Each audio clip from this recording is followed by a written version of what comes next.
ಮಲೆನಾಡಿನ ಭಾಗದಲ್ಲಿ ಹೆಚ್ಚಾಗಿ ಕಂಡುಬರುವ ಶಾಂಪೂ ಜಿಂಜರ್ ಅಥವಾ ಅಗಳೆ ಶುಂಠಿ ಬಯಲು ಸೀಮೆಯ ನೀರಾವರಿ ತಾಣಗಳಲ್ಲಿ ಕಂಡುಬರುವ ಒಂದು ಔಷಧೀಯ ಸಸ್ಯವಾಗಿದೆ. ಜಿಂಜಿಬೆರೇಸಿಯೇ ಕುಟುಂಬಕ್ಕೆ ಸೇರಿದ ಅಗಳೆ ಶುಂಠಿಯ ವೈಜ್ಞಾನಿಕ ಹೆಸರು ಜಿಂಜಿಬೆರ್ ಜೆರುಂಬೆಂಟ್. ಕನ್ನಡದಲ್ಲಿ ಅಗಳೆ ಶುಂಠಿ, ಕಲ್ಲು ಶುಂಠಿ, ಕಾಡು ಶುಂಠಿ ಎಂದರೆ, ಹಿಂದಿಯಲ್ಲಿ ಬನ್ ಅದರಕ್, ನರ್ಕಚೂರ್ ಎಂದರೆ, ಆಂಗ್ಲ ಭಾಷೆಯಲ್ಲಿ ಶಾಂಪೂ ಜಿಂಜರ್, ಪಿನ್ಕೋನ್ ಜಿಂಜರ್, ಬಿಟ್ಟರ್ ಜಿಂಜರ್, ಲಿಲಿ ಶಾಂಪೂ ಹಾಗೂ ವೈಲ್ಡ್ ಜಿಂಜರ್ ಎನ್ನುತ್ತಾರೆ. ಈ ಸಸ್ಯದ ಮೂಲ ದಕ್ಷಿಣ ಏಷ್ಯಾದ ಉಷ್ಣವಲಯವಾಗಿದ್ದು ಭಾರತ ಸೇರಿದಂತೆ China, Bangladesh, Hawaii, Australia, Myanmar, Thailand ಮುಂತಾದ ದೇಶಗಳಲ್ಲಿ ಕಂಡುಬರುತ್ತದೆ.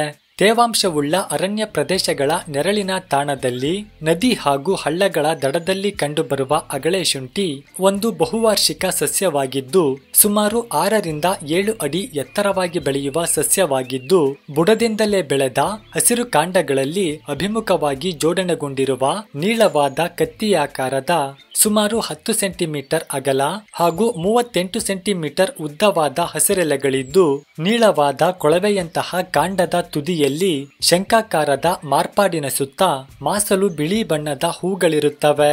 ಈ ಶಂಖಾಕಾರದ ಮಾರ್ಪಾಟು ಮೊದಲು ಹಸಿರಾಗಿದ್ದು ಮಾಗುತ್ತಾ ಹೋದಂತೆ ಕೆಂಪು ಬಣ್ಣಕ್ಕೆ ತಿರುಗುತ್ತದೆ. ಇದರ ಒಳಭಾಗದಲ್ಲಿ ನೀರಿನಂತಹ ಜಿಗುಟಾದ ಸುಗಂಧ ಭರಿತವಾದ ದ್ರವವಿರುತ್ತದೆ. ಈ ದ್ರವದ ಕಾರಣವಾಗಿಯೇ ಇದಕ್ಕೆ ಶಾಂಪೂ ಜಿಂಜರ್ ಎಂದು ಕರೆಯಲಾಗಿದೆ. ತೋರಿಸಲ್ಪಡುತ್ತಿರುವ ರಾಸಾಯನಿಕ ಸಂಯುಕ್ತಗಳಿಂದ ಕೂಡಿರುವ ಅಗಳೆ ಶುಂಠಿಯ ಉತ್ಪನ್ನಗಳನ್ನು ಸಾಂಪ್ರದಾಯಿಕ ಚಿಕಿತ್ಸಾ ವಿಧಾನದಲ್ಲಿ ಬಳಸಲಾಗುತ್ತದೆ.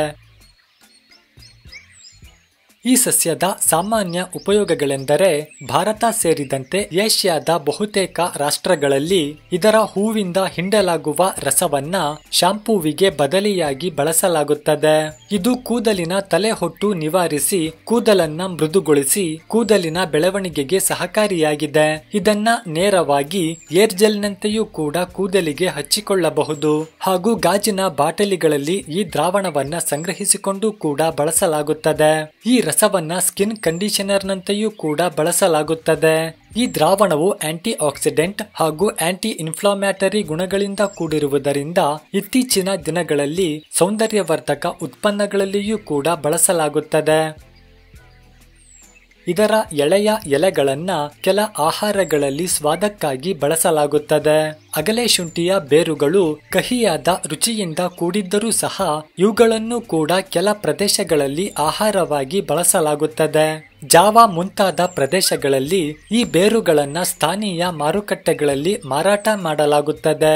ಈ ಬೇರಿನ ಗೆಡ್ಡೆಗಳ ದ್ರಾವಣ ಅಥವಾ ಕಷಾಯವನ್ನ ಅಸ್ತಮಾ, ಕೆಮ್ಮು, ಹೊಟ್ಟೆ ನೋವು, ಚರ್ಮವ್ಯಾಧಿ, ಹಲ್ಲು ನೋವು ಮುಂತಾದ ಸಮಸ್ಯೆಗಳಲ್ಲಿ ಸಾಂಪ್ರದಾಯಿಕ ಚಿಕಿತ್ಸೆಗೆ ಬಳಸಲಾಗುತ್ತದೆ. ಈ ಗೆಡ್ಡೆಗಳನ್ನ ಅರೆದು ಸಂಧಿವಾತಕ್ಕೆ ಲೇಪಿಸಲಾಗುತ್ತದೆ. ಈ ಪೇಸ್ಟ್ ಅನ್ನ ಕುರುವಿಗೂ ಕೂಡ ಹಚ್ಚಬಹುದಾಗಿದೆ. ಈ ಗೆಡ್ಡೆಗಳಿಂದ ಸಾರಭೂತ ತೈಲವನ್ನ ಪಡೆಯಲಾಗುತ್ತದೆ. ಈ ತೈಲವನ್ನ ಸಾಬೂನು ಹಾಗೂ ಸುಗಂಧ ದ್ರವ್ಯಗಳಲ್ಲಿ ಬಳಸಲಾಗುತ್ತದೆ. ಈ ಗೆಡ್ಡೆಗಳನ್ನ ಒಣಗಿಸಿ ಪುಡಿ ಮಾಡಿ ಸುಗಂಧ ದ್ರವ್ಯದಂತೆ ಬಳಸಲಾಗುತ್ತದೆ.